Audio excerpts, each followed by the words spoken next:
Ayah, Bapak, Ape, Ibu, Amam, Ame, Abam, Aku, Kakak, Emak, adik lelaki, Nyi, adik perempuan, Nyemak, datuk, atuk, apu, nenek, apo, pakcik, ule, makcik, aunty, anak lelaki, ta, anak perempuan, Temin, suami, ni yauja, istri, bini, maya.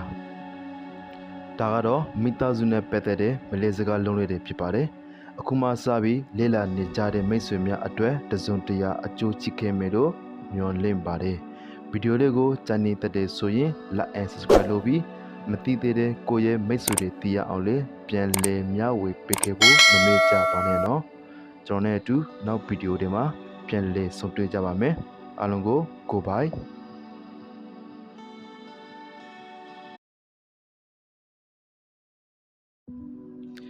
Ayah, Bapak, Ape, Ibu, Amam, Ame, Abam, Aku, Kakak, Emak, adik lelaki, Nyi, adik perempuan, Nyemak, datuk, atuk, apu,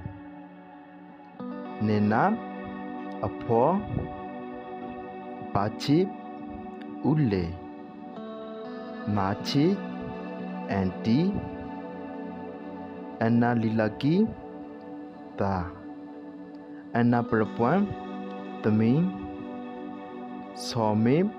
ni yauja, istri, bini, maya. ဒါကတော့မိသားစုနဲ့ပတ်သက်တဲ့မလေးစကားလုံးလေးတွေဖြစ်ပါတယ်။အခုမှစပြီးလေ့လာနေကြတဲ့မိတ်ဆွေများအတွက်တစုံတရာအကျိုးချစ်ခဲ့မယ်လို့မျှော်လင့်ပါတယ်။ဗီဒီယိုလေးကိုကြိုက်နေတဲ့ဆိုရင် like and subscribe လုပ်ပြီးမသိသေးတဲ့ကိုယ့်ရဲ့မိတ်ဆွေတွေသိရအောင်လေပြန်လည်မျှဝေပေးခဲ့ဖို့မမေ့ကြပါနဲ့နော်။ကျွန်တော်နဲ့အတူနောက်ဗီဒီယိုတွေမှာပြန်လည်ဆုံတွေ့ကြပါမယ်။အားလုံးကို goodbye